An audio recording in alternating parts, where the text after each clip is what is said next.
that Tertius? Is that Greek? Thank you for saying that. Yeah, that's what everybody said, but it's not. It's Haiti. I'm Haiti. Oh, Yeah, okay. Oh, most wow. of my patients thinks I'm Greek until they see my picture. And they say, "Oh, I don't know, maybe not, but you know, yeah." Wow, wow. Yeah. So I don't know if you can see the little girl on your screen, but that's Yes, Yaritza. I And see her. Hello, how you you doing? I'm doing good. Yeah, what's your name? My name is Yaritza. Say it again. My name is Yaritza. Elitsa. Yeah. Right? Yeah. Good. My name is Alex. Dr. Alex. You can call me that. Yeah, yeah. Yaritza is actually interested in the medical field. She's thinking about being a nurse when she grows up. That's really good. That's great. That's a very good profession, and I work with a lot of nurses as a physician. Yeah, you will enjoy it, and you can become whatever you want. Yeah. So why do you want to become a nurse? Do you know yet? It just sounds interesting of helping people and looking through their body and what's inside of it. That's great. That's great. I think I kind of knew that's what I wanted to do when I was probably 10, 11. And I didn't know how to. I just knew that's what I want and stay focused on it. It was never for my, I didn't even know how to do it. It's okay not to know how you want to get there. But if you want to get there, you'll find a way. There are, especially in this great country you live in, there are a lot of opportunities. If you can stay focused, listen, to your parents or to your mentors. And then you keep working hard, and good things will happen. Anything you dream on becoming, it will be possible. Yeah, I was. It's not too long ago. As a matter of fact, my story is unique because I came from Haiti when I was 21. See, at your age, you speak much better English than I am. Huh? I still don't speak English, but at your age, I didn't know anything in English. So you already have a great head start. You already have the language. You have support. It seems like in the community, and you just have to study hard, follow the right crowd, and stay positive, and then sky is the limit. I'm a cardiologist. Can you believe that? I was just playing in somebody's heart like an hour ago. Huh? Yeah, you can do it. Yeah. We have somebody else on here. Hello, young man. Hello. Hi, Melvin. Yeah. Oh, Melvin Batista Perez. Did I say it right? Close? You did. Yeah. Yes, I'm a cardiologist. I live in Columbus, Ohio. And what about you? How are you doing? I'm doing quite well, I believe. I mean, hopefully. Yeah. Yeah. Oh, it's cool.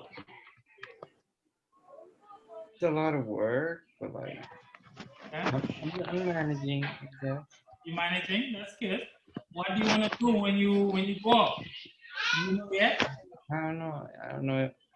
I guess I can be a teacher, I guess. I honestly don't know. Okay, yeah, that's good. That's good. Yeah. How old are you now? I am 16, I think. 16. 10. I am 16. Oh, 16. Okay, good, good. Yeah. Yeah. So you are the right age, you're young. So sky is the limit. Whatever you wanted to do, you can do. You just have to work hard at whatever you do and stay focused, stay positive. Always listen to people that already been there, look for advice, and then sky is the limit. In this great country, you can accomplish anything you want to accomplish. Yeah, so if you have any questions in the meantime, you can ask. But I can tell you about me, about what I did, how I get to where I want to be. It's not really that important to really know how you're gonna get there, but if you keep working hard, many doors are gonna be open for you. You'll be surprised. I mean, I reached places or I did things that I didn't think I could have done, not because I didn't have the confidence. You always think everything's against you sometimes, but even in those moments, if you stay positive, you're always going to be able to reach where you want to go. So I don't want to preach, but I want you to ask me questions, all of you. in terms of what was the most difficult part. I have a long story. I can start talking forever, but if you ask questions and participate, then I can tell you more. I love that, Doc. I love the accessibility that you're allowing our kids. That's really cool. And the lessons that you're telling them already is something that, we don't even have to prod you to do or provoke you to do. It's something that just comes out naturally out of your pores. And man, it's really cool. Our kids are really gonna run with this. They're gonna appreciate what you're saying. So thank you for doing this. No problem. Anytime. Yeah. Go ahead. So anytime you want to ask one of the kids a question, go ahead. And if they have we see what they're asking a question and want to ask us, we'll stop the interview and we'll go ahead and ask you that question. Okay, no problem. And I see there is, what you say, Gomez? Iker or Iker? What do you say? Iker, Gomez? Iker, come on up. Iker. Doctor wants to. Yeah. There you go. There you go. And now I see the face. I see the smile. Why are you hiding that beautiful smile, Iker? Huh? We can't hear you. We can hear you, Iker.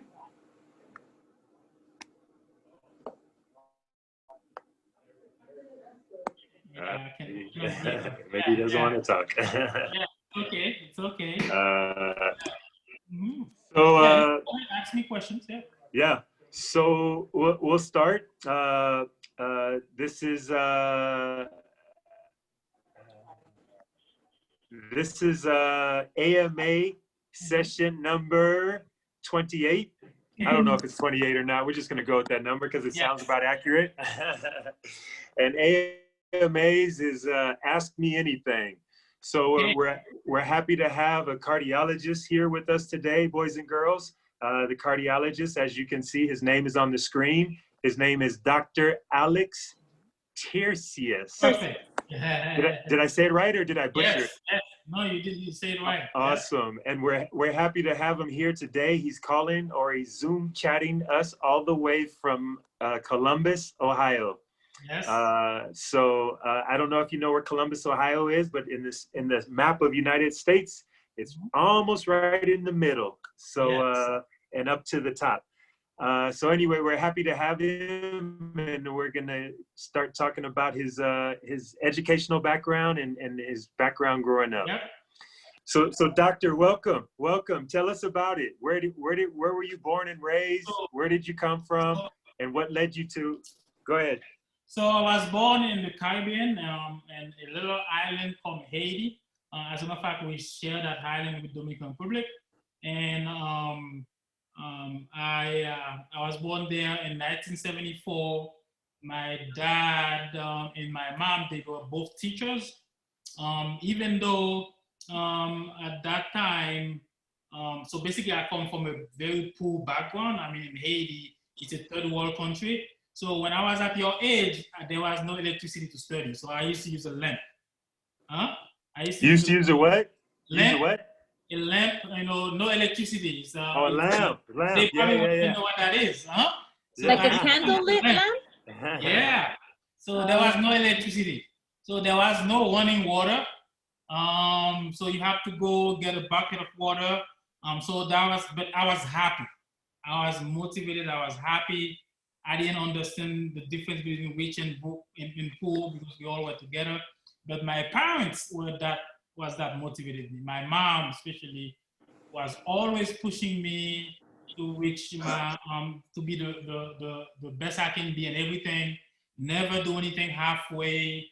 And I'm still putting that into my kids. So if I ask my kids to do something, even if it's to clean the floor, I insist that they do it the best way they can, because that's what's going to get you success. No matter what you're doing, you put all your heart into it. And when I was growing up, I didn't fully understand that. I love my mom, but I was not happy when she's pushing me. That's a natural behavior. After school, I'm looking at the window, everybody's playing, and my mom, I have to sit here, do my math. My mom had a bad habit. She wouldn't let me know the answer until I find out myself. Even if I'm wrong, but I have to show that I can think of it, even if I don't understand the problem. Now, fast forward, when I was 11, my mom became sick and paralyzed because of a stroke. She didn't even know me, but I was just 11. But she already instilled in me anything I needed to be successful. So that was such a shock in my life that at that time, I even failed 1 year. I didn't pass. I get kicked out of school. I used to be on top of my class. My mom gets sick. I get kicked out of the best school in town. That was in Cape Haitian in Haiti. I didn't make it to pass the next grade. But something hit me because at that moment, and I'm going to school, to a different school, less, good of a school. And some of the friends that I have, I see them moving forward, and that hit me. Something inside hit me, and I know my mom wouldn't like that. Then I start studying really hard. Then I get to a point where I can take the chemistry book, the math book by myself, even when I was 14, 15, and read the whole book and solve the problem and do it. It's because when I was younger, 7, 6, my mom will never tell me what 2 by 2 is. He will always say, you figure it out first, you defend it why you think is right or why you think is wrong, then we can have a conversation. And that's what, when I came here in the United States to move forward, I knew that I want to be a doctor. So I came here when I was 21. I was already older, didn't speak English, but I told everybody that I want to be a doctor. My first job was at McDonald's in Faraco, Emot Avenue. That was my first job. I told everybody in that store that I'm going to be a doctor. Of course, some of them don't believe it. But until now, when I go back in there, some of the managers and the owners are still there. They still understand if you want to do something and you work hard about it, you will reach it.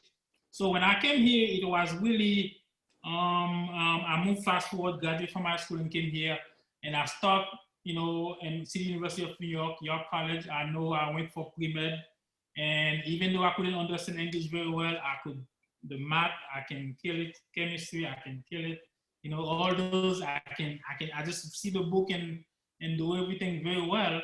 And that's what's carrying me all the way until I become a cardiologist, because my mom really put that into me, that belief that if you look at something, you pay attention to it, and you do it more than once, you can only become better. And this is not a skill just for school, for anything. If you want to be a police officer, if you want to be a teacher, oh my God, if you want to be a basketball player in LA, LeBron James, yeah, what do you think he's doing now? Huh? If he's taking a small break, but there is a video on YouTube showing that he was already working out. You cannot let your working out routine goes by the sideways and expect to be number one. That doesn't work. So you always work hard. Whatever you want to do, that principle will work for everybody.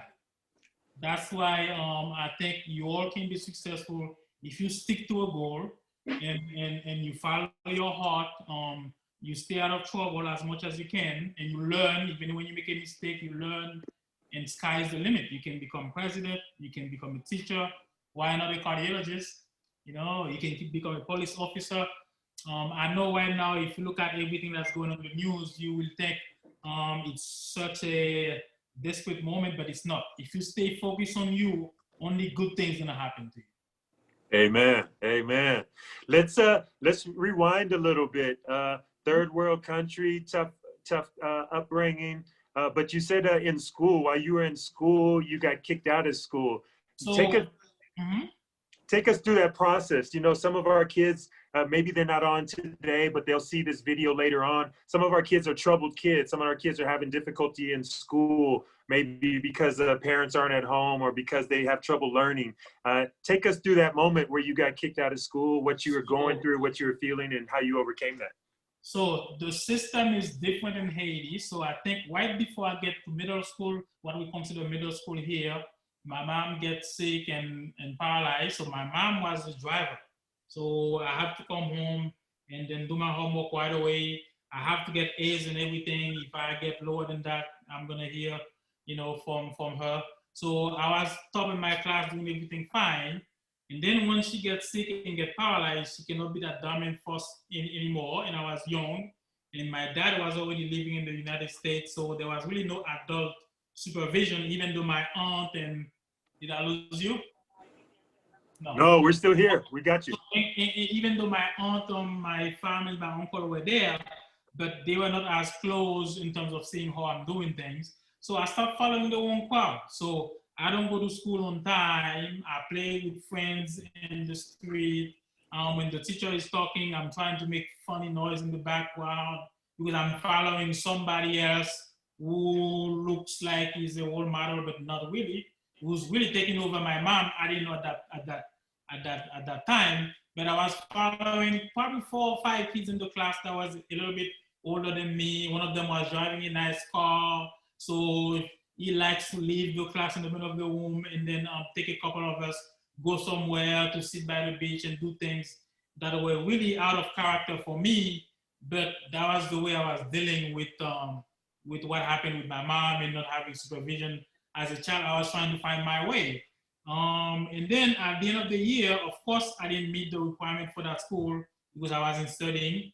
Of course, they kicked me out. Some of the friends that I was having fun with because their parents were more, I can say, capable than mine. They took them back to the school and they take them. Me, Oh, wow. I didn't have anybody to take me back because my mom cannot even recognize me anymore. She was dealing with the school. My dad was working here as a janitor, hard, cannot go back to really take care of those things. So I get kicked out. So finally, my dad makes some calls and they take me to the public school in Haiti. So that's even worse. So in that public school, so the first month when I started going back to school, I was probably 12. Some of the friends that I used to hang out with give me like the cold shoulder because I'm in a different school. It's in a public school now. I'm not in a private school anymore. It was very tough. I was very stressed about it. They don't hang out with me anymore the same way, and I was following them. I went from number 1, number 2 in that class to be left behind. So in that school at that time also there was a lot of political, I can say, instability in Haiti where the teacher were on strike because they didn't pay them. You can go to class and there's no teacher for like months. And there was a national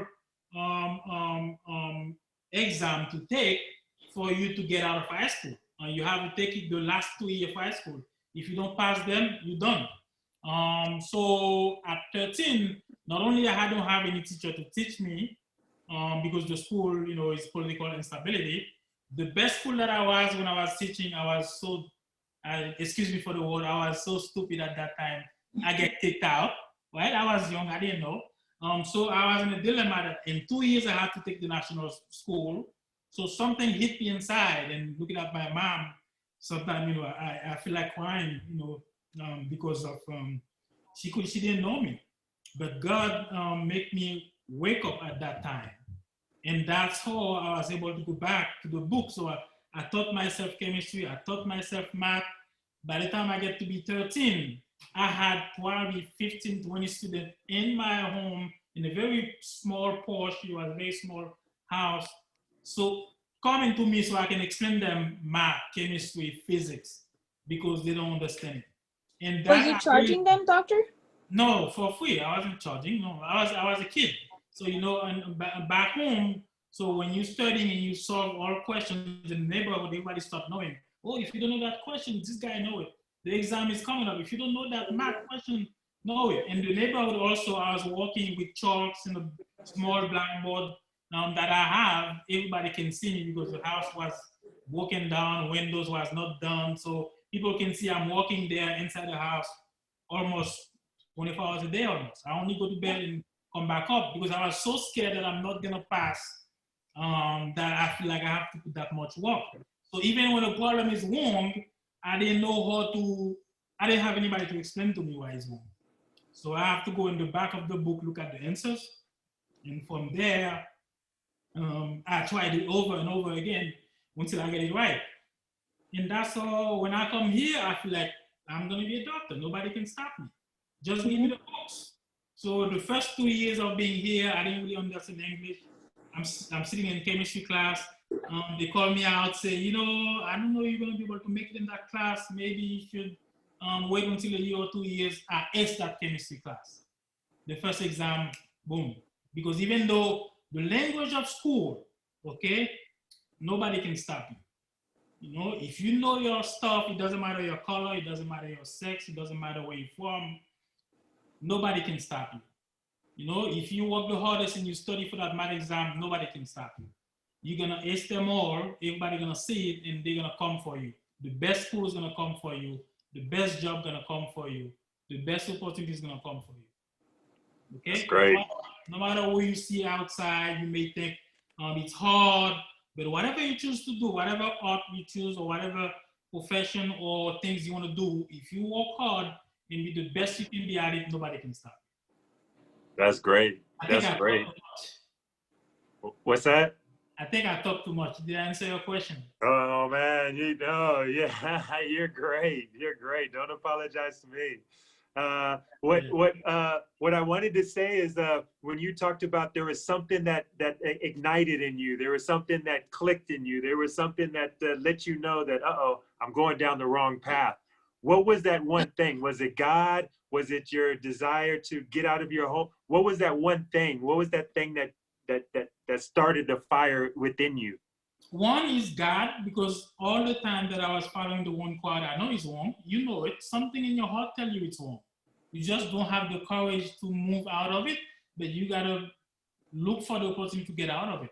And then that's why when I tell my story, the most successful year in my life was that year that I get kicked out.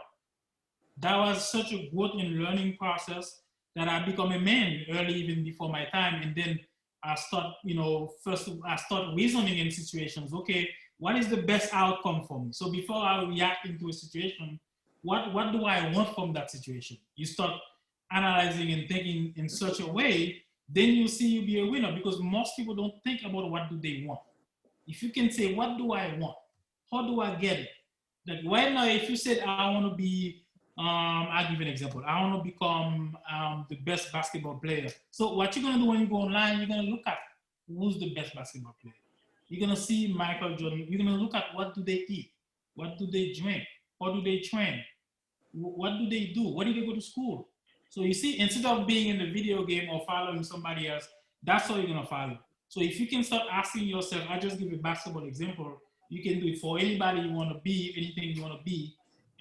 You can become better than them if you learn from them and adjust it to what you want to do. So at that moment, God, also my mom, because even though she was sick, she didn't really recognize me for a year because of the stroke.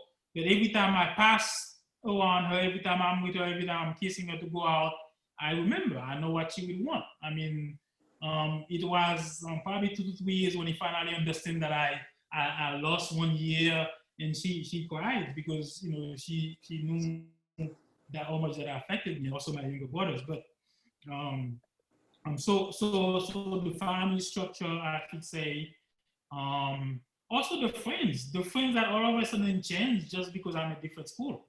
So those people you think that are your friends that you follow, they're not your friends. Your true friends, you will know them in hard times. Okay, when you who call to see why you didn't go to school because you're sick, who come to you when you don't have anything to eat, I don't know, during lunchtime and want to share with you. That's how you know they're friends, not the one who's showing up, who's flashy, who wants you to help him do bad things. Those are not friends. They're gonna drop you at the moment of a single difficulties, So I realized, okay, I have to stand up for myself. I have to follow what my mom already put in me and what God wanted me to do. And every difficulty there's opportunities. Every hard time you meet, there's opportunities. So if you ask yourself, what do I want? So my opportunities for that year was, okay, God gave me that great brain. God gave me that great mom who already taught me how to learn the problem by myself, or to fix the problem by myself. So what if I don't have a teacher?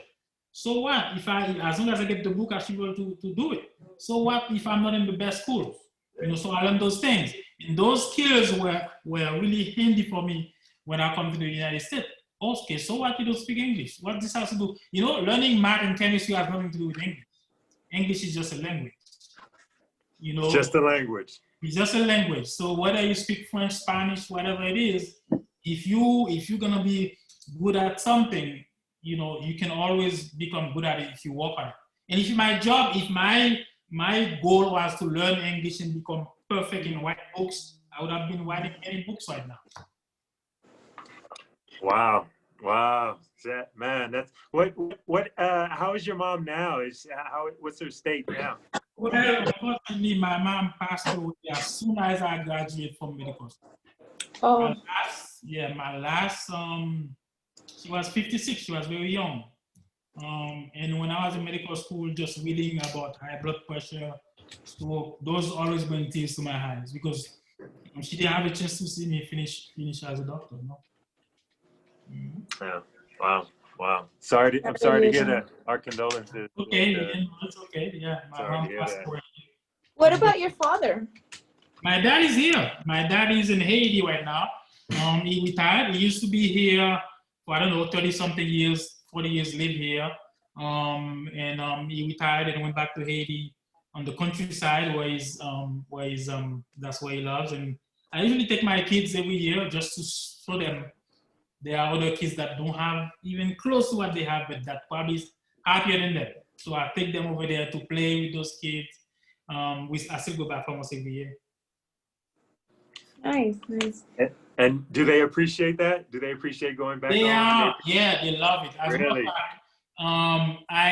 They're still young, so it's early. Yeah. I keep doing it every year. Mine, 14, 10, 8, and 7. So when I take them to the countryside, my dad doesn't have any electricity, doesn't have running water. So I thought, okay, they're gonna be after 2-3 days. Oh, we gotta get out of here. Where's my iPad? Where's my iPhone? They have fun. They run. They go to. We have a lot of big gardens, big farming. So they went and they have fun. They go to the beach. They play with the other kids. So it's early, but I see how they turn out when they're 15, 17. Yeah. That's the age to know. That's where things start to change. Yeah, exactly. Yeah. That's where things start to change. So cardiologist, we'll have to explain to the boys and girls what a cardiologist does and why that was important for you to go in that direction when it comes to medicine. So,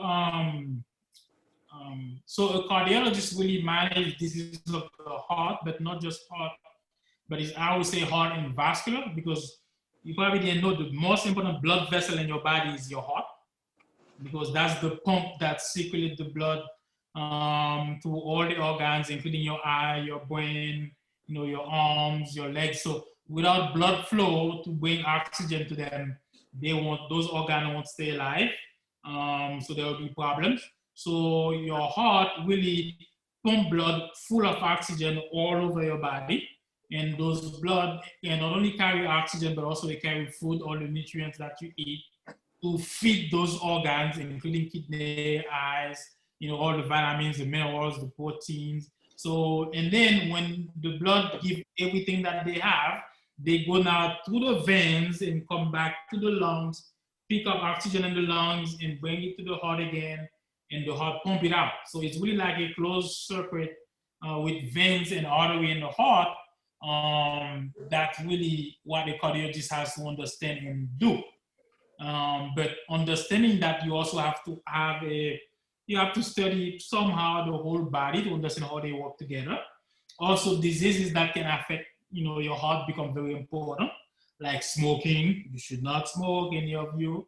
High blood pressure, right? If your blood pressure is high, because the pump has to work against that pressure. If you're diabetic, also very important, because being diabetic now, your blood sugar, your body like a certain level of sugar in your blood. If it's too high, then the blood doesn't flow right. Then the oxygen doesn't travel right. So many things, then your vessels start to get plugged up. So I just give you 3. Those are some of the diseases that affect heart. And if you're gonna be a cardiologist, you gotta know about them. So you help prevent disease. So by managing blood pressure, by talking to my patient to stop smoking, by telling them to exercise and stay active, by telling them to maintain a mental fitness and try to be happy, not to be stressed about everything, by helping them get medications. And if it comes to the point where the disease is progressing, it's too bad, then I can do something for them. I can open artery and put stents to keep the artery open. But that's a late stage, really, when the disease progresses so far. So usually we prefer to catch that early and prevent that. But not all the time you can prevent anything, everything I should say. Sometimes you have to go and open an artery to save somebody. So in a nutshell, that's what a cardiologist does. We also, yep. Go ahead, Myrta. Oh, I was going to ask the kids if you guys had any questions for him from what he just explained, how important the vascular system, your heart, and keeping a good diet and not smoking, how everything that you do pretty much affects your body, your blood pressure, not being diabetic. But do you guys have any questions? Do you guys know of anyone that has high blood pressure, diabetes, has like a heart condition, a stroke, anything? If you guys want to ask the doctor, maybe your parents if they're listening. No. Yeah. So not because I'm a doctor, I'm not immune. 5 years ago, I became diabetic. Oh, really? Wow. Wow. Yeah. And it's really, my mom was diabetic, my dad was diabetic, and my mom, had a stroke because of complication of diabetes and hypertension, yeah. So I was even in better shape when I was in a good shape when I became diabetic. Oh.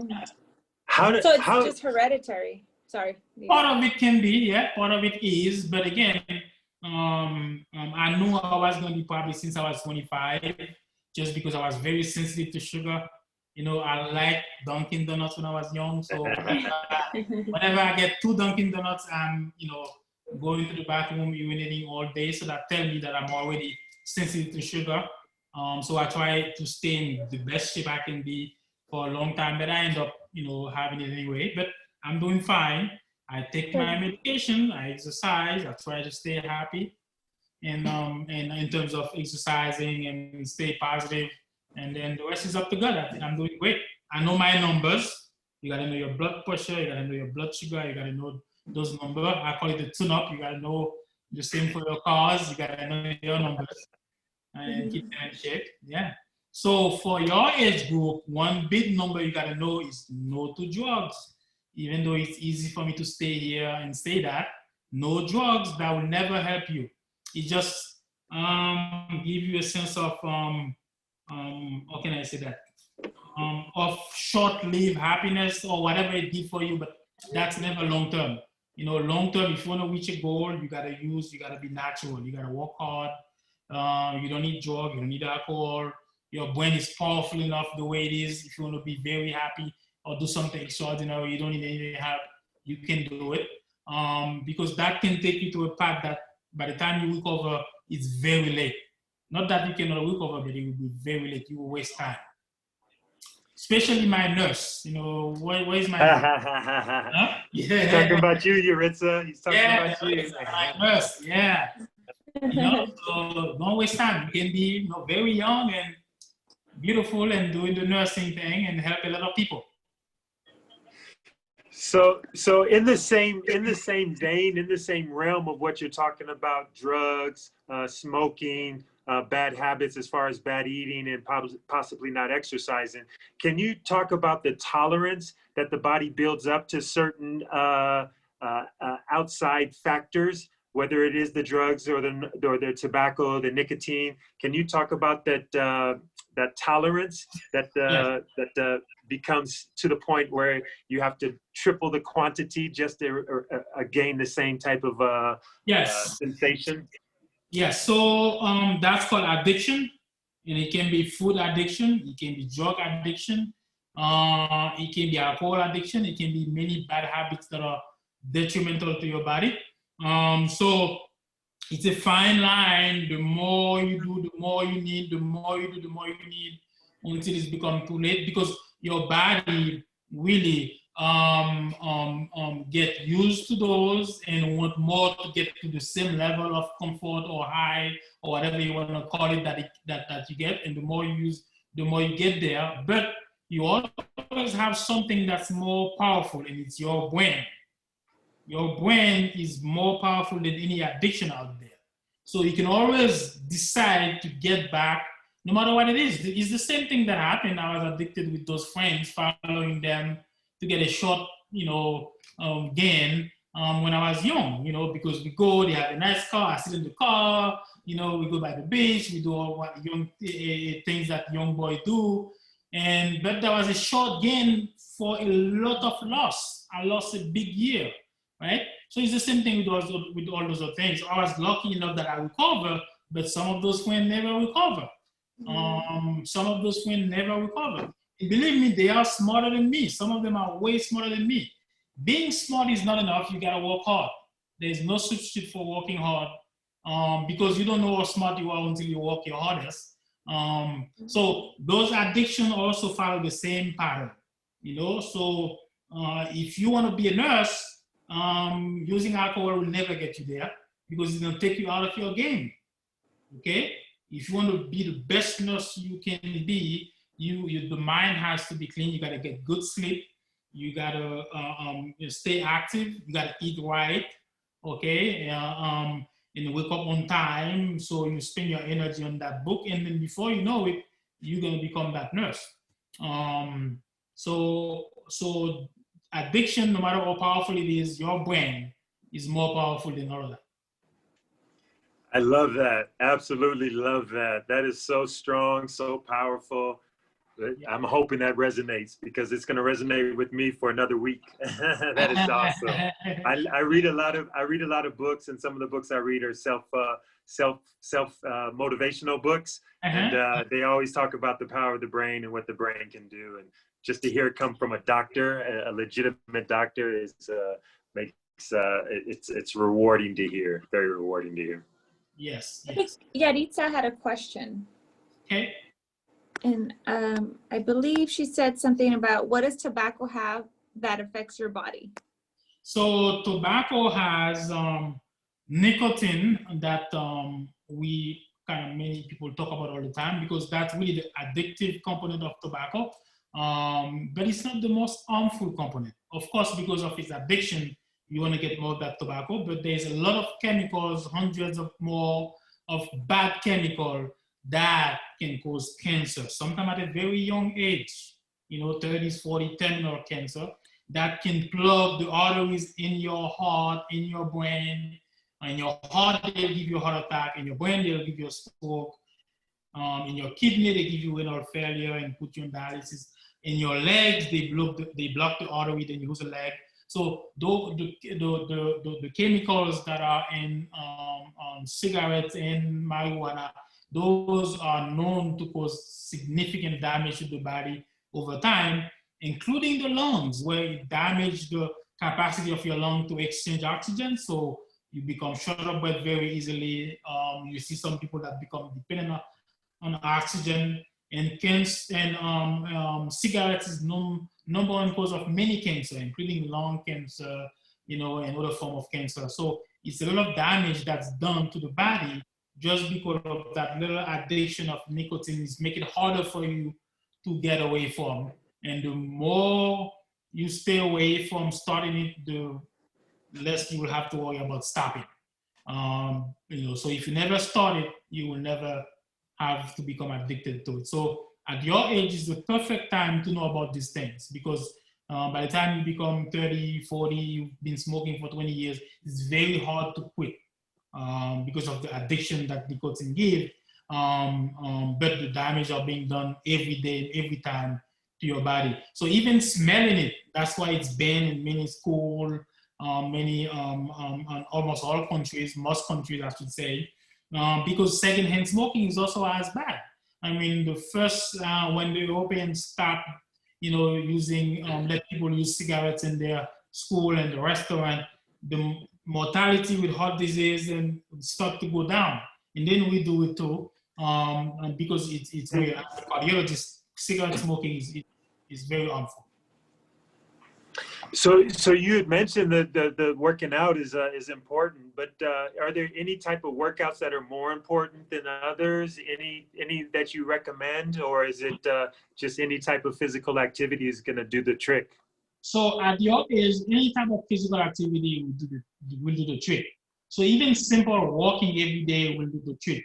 But there's a fine balance between how much calorie you put in and how much calorie you put out. So Of course, you will need more nutrient if you're somebody who want to run all day, but again, you need the right type of nutrient. But so anything to keep you active. So if you love basketball, soccer, tennis, any sports to keep you active, you should do it. The only bad sport is when you do nothing. That's what we want to make sure. Find one that you're passionate about, even if it's more than one. I know I have the same thing with my kids. Those gadgets, the phone, the iPad, you know, those games, they are very addictive, including to adults. So you're not alone struggling with that. But you got to dedicate time to do real activities.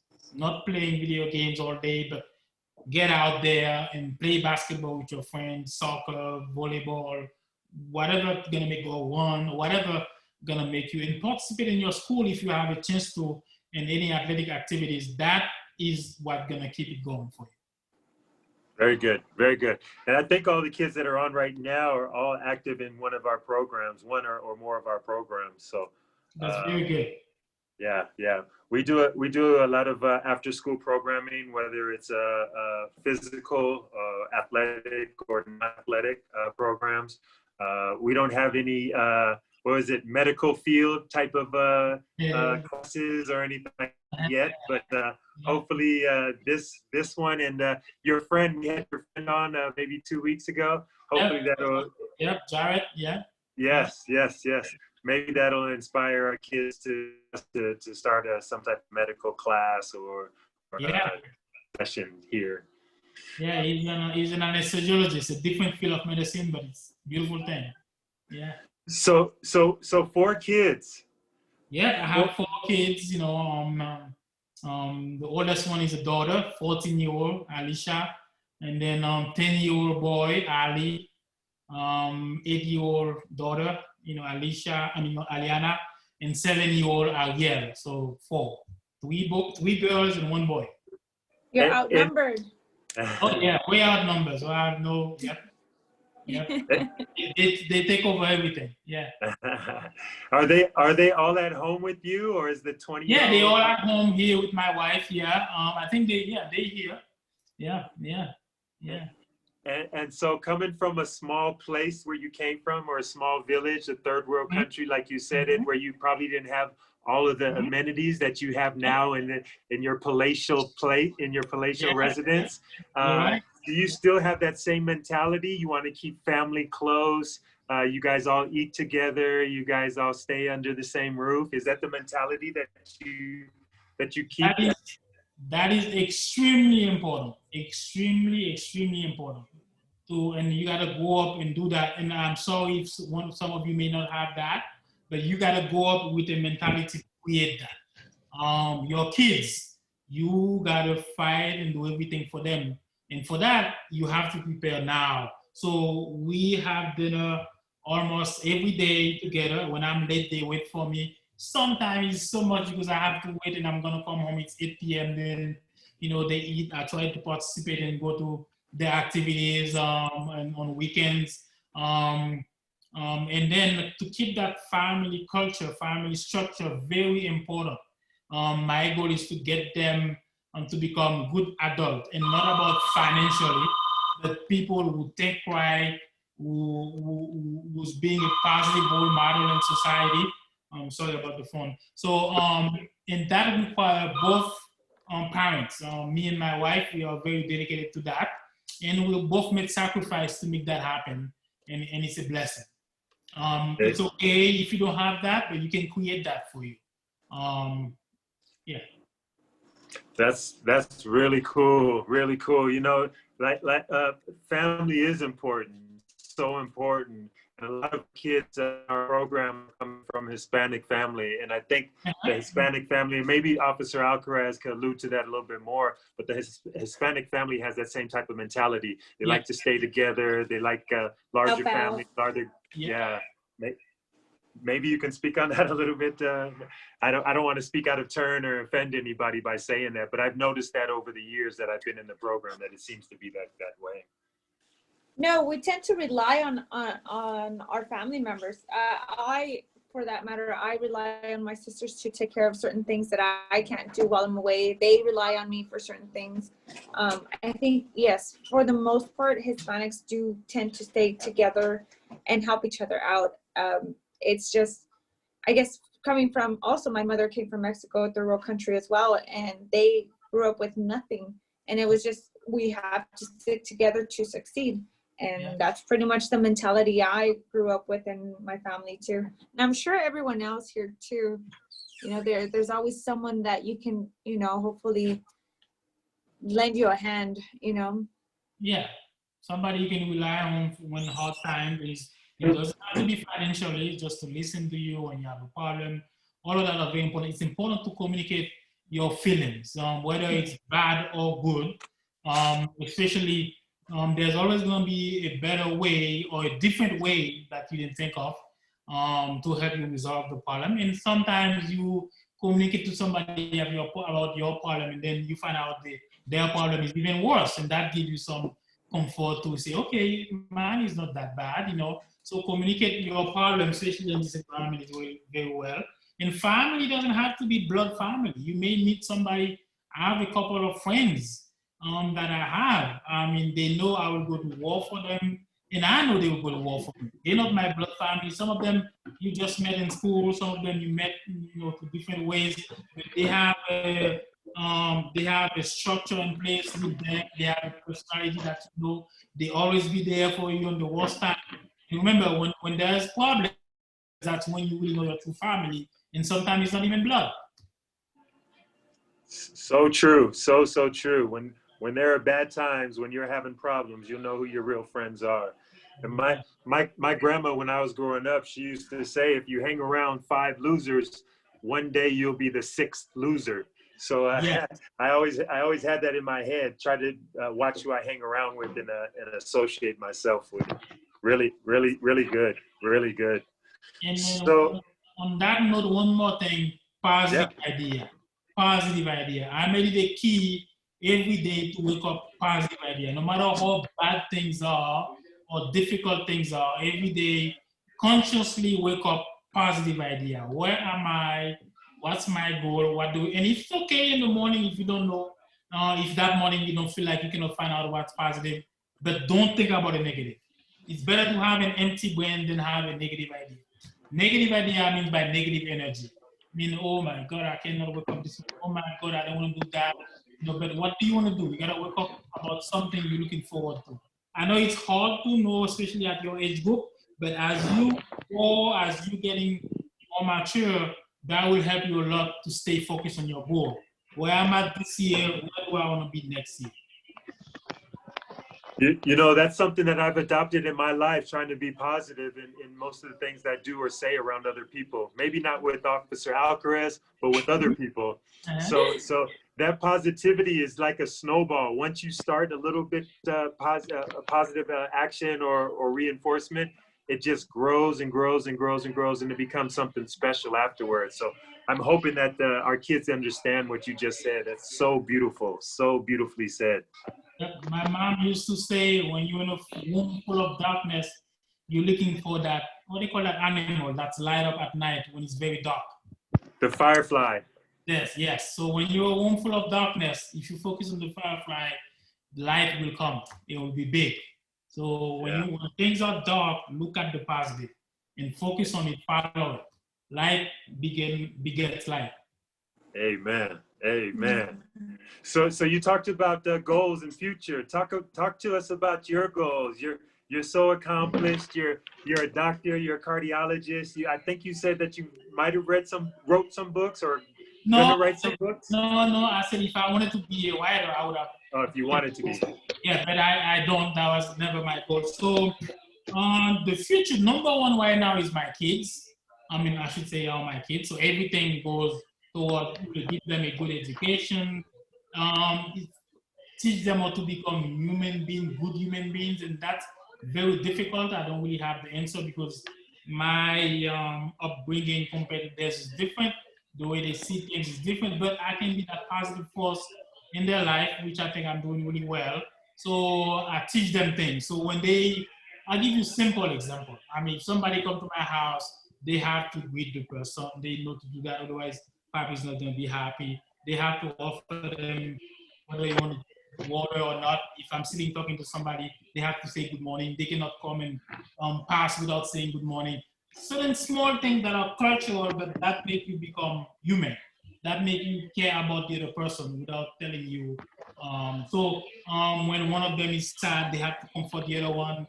We're trying to make them not being selfish, and some of them are born a little more selfish than others, and treat them, help them adjust to that. So that's number one thing, my family. Of course, just because of my nature, I always have goals. So I don't know if it's time for me to tell, say deeply what but I want my career to grow, to continue evolve, and to help people, to give back, especially where I come from in Haiti. So I always try to give back, and I always have plans to give back. I work in a rural area as well, outside of Columbus, where I want to get involved. And I am involved in helping patients. So your goal cannot be just only for you. It has to be a goal also where other people can really get nurtured from it. You know, not have to be financially, but in a way, gotta be a positive life, a positive role model for the next generation, for your friends, for your family.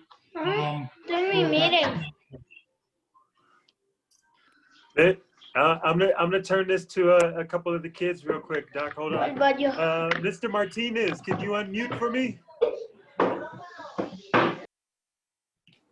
Mr. Martinez, can you hear me? Yes. How are you doing, sir? Not well. It sounds glitchy.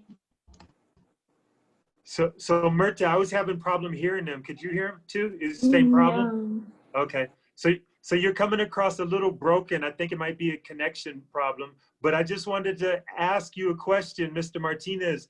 Do you understand what a cardiologist is and what he does? Are you getting a better understanding? Not much. Okay. So this is our guest. Our guest is a doctor who's a cardiologist, and a cardiologist is somebody who works with the heart, not just the heart, but the circulatory. Maybe you could say that a little bit better than I'm saying it, Doc. Yeah, so the circulation in your body. So I can give you a short version again, Giovanni. So your heart is really the most important blood vessel in your body. So many people think of heart, don't think that's a blood vessel, but it's a big blood vessel. Not only that, but also it has an electrical component to pump, to walk and pump and circulate blood all over your body. And then, so that's what I do. I take care of that part. And of course, because I do that, I have also to know not only the arteries, which are blood vessels that bring blood with oxygen, and the veins that also bring blood, but with less oxygen. So that pump has always, the circuit always circulate, and the heart is the main pump that keep blood flowing on the vessels to give food and oxygen to go to your eye, all over your body. So the cardiologists have to understand how that pump works, what can make it stop working, what can make it work abnormally, you know, and also all the other diseases that can affect it, such as smoking, blood pressure that's too high or too low, you know, diabetes, you know, high cholesterol, just to name a few diseases that the cardiologist has to know how to manage in order to prevent bad things from happening to your heart. That's a short version, huh? Yeah. So Mr. Martinez, he's like a mechanic. You know what a mechanic is, right, Mr. Martinez? Yes. He's like a mechanic for your body. He works on the engine, and the engine in your body is what? The heart. Is your heart. You got it, brother. You got it, brother. So the doctor is like, the doctor is like, he says like, what should we not do? Like something could happen, like to your heart. Yeah, he gave some very good examples. If you keep smoking, if you start doing drugs, if you eat a lot of salt, food with salt on it, those are all bad things for your heart. and for your body. So yeah, those are, he's not just a doctor where he works on your body, but he gives some positive advice on what not to do. Yeah, very good, Martin. Go ahead. Say it again, Mr. Martinez. Oh, okay. Like now I get it. Yeah, I think that's your first step toward being a cardiologist, believe it or not. How old are you, Martinez? How old are you?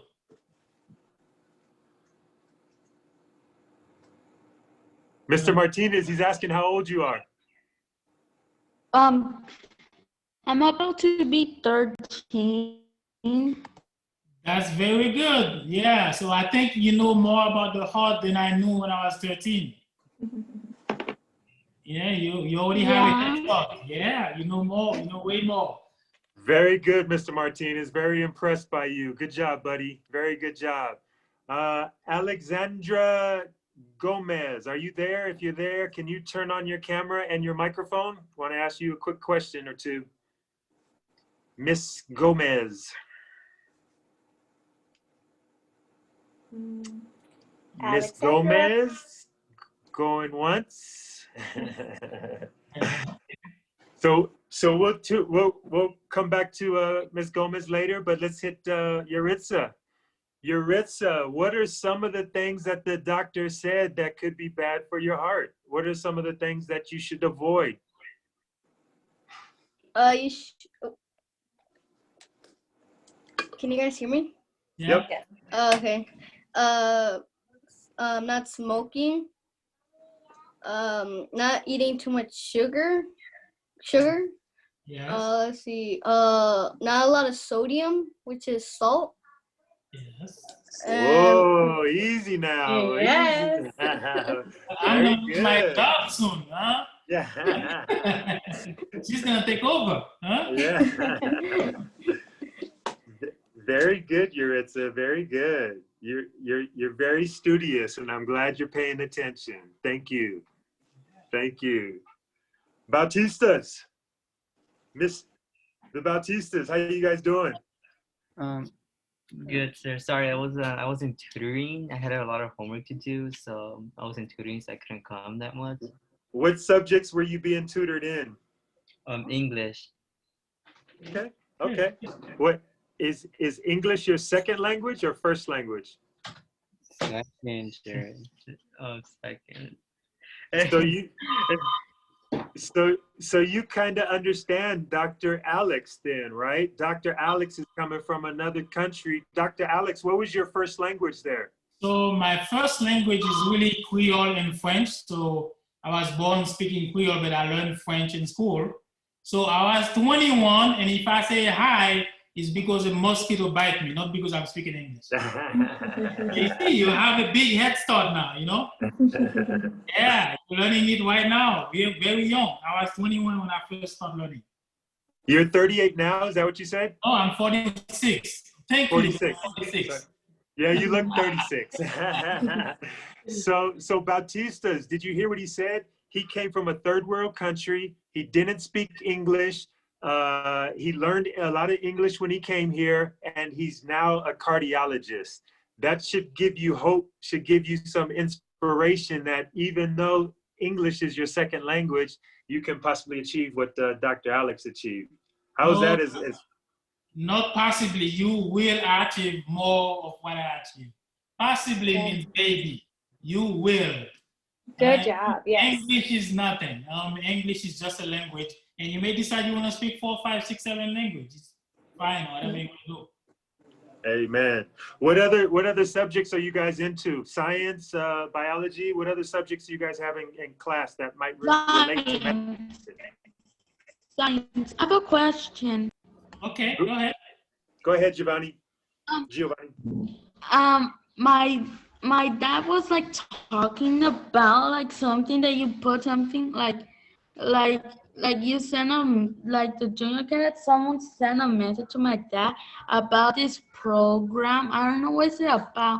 Like it had the word in technology in it. I don't know what's the program for. I don't know. I think it's the program that's what my parents says about. So, go ahead. I didn't really fully understand very well, but I'll try to see. Is it a program about technology? Is it what is the program that your parents want you to do? What is it? Yeah, kind of like that. I don't know what is that for. I don't even get it. So is it a program about using computers or about Yeah, I don't know. My parents only know. My parents. Yeah, Okay. we might have to ask your parents exactly what it is. I'm not sure either what it is, but we might have to ask your parents, and maybe we'll have to send that message. I'm gonna tell them. Okay. Okay. Yeah. I think you're in trouble now, Doc. He's gonna go get his mom and dad. I think you're in trouble. Okay. Yeah. It's crazy how dark it got real suddenly I out at your just house. noticed Huh? that. Oh yeah. Very fast. Yeah. I mean, Wow. fast. Let me see what time is it now. Yeah. It's already Yeah. time. It's 7. Yeah, 7 p.m. and now it's just Hey man, wow. So back to the Bautistas. I'm sorry. Back to you guys. What subjects are you guys studying that might relate to medicine? Any type of sciences, biology, chemistry, anything like that? For me, I honestly don't know. I don't know. I guess because I'm taking physics, and I don't know if that relates to it. I don't know, but I don't know. My brother is taking biology, so I think he kind of that's one of the. I'm sorry, I don't know why I'm speaking like this. Okay. Yeah, you're saying the right thing. So biology is definitely related to medicine, and believe it or not, even physics. Science is really in everything. So physics, math, chemistry, biochemistry, biology. For example, I'm going to give an example of physics going into medicine. Right now, we have a virus, right? Everybody know about COVID-19, but the structure of that virus, that's where a lot of things, a lot of insight can be getting to know exactly how it works or it enters the cells.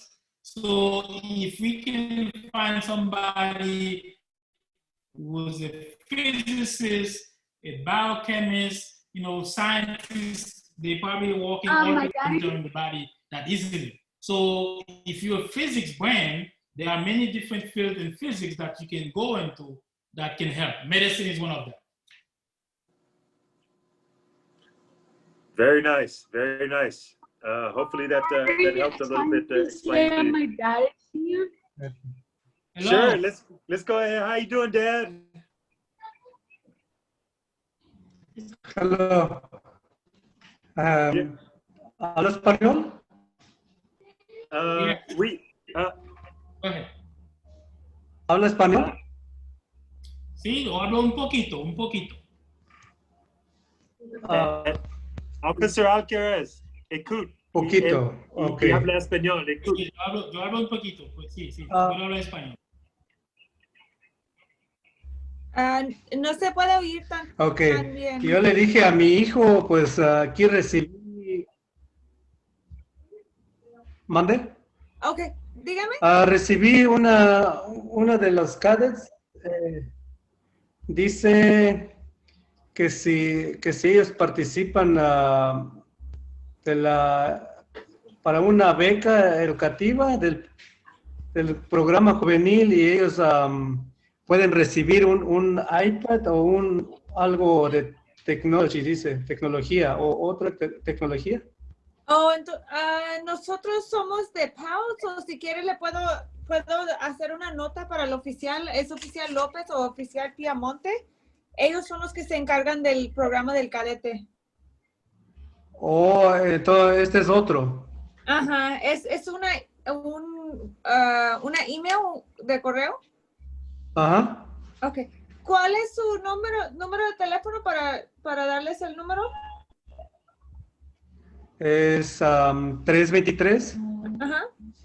338 5015. ¿Y ese es su número de usted o de su esposa?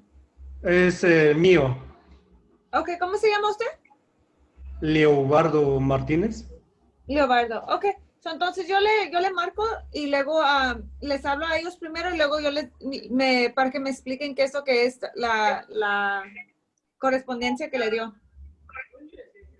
Ok, sí, pues como te digo, aquí dice, si desea obtener más información, responda a los participantes. Ok, sí, eso no era nosotros, pero yo les voy a hablar a los oficiales y luego yo le puedo regresar la llamada, ¿ok?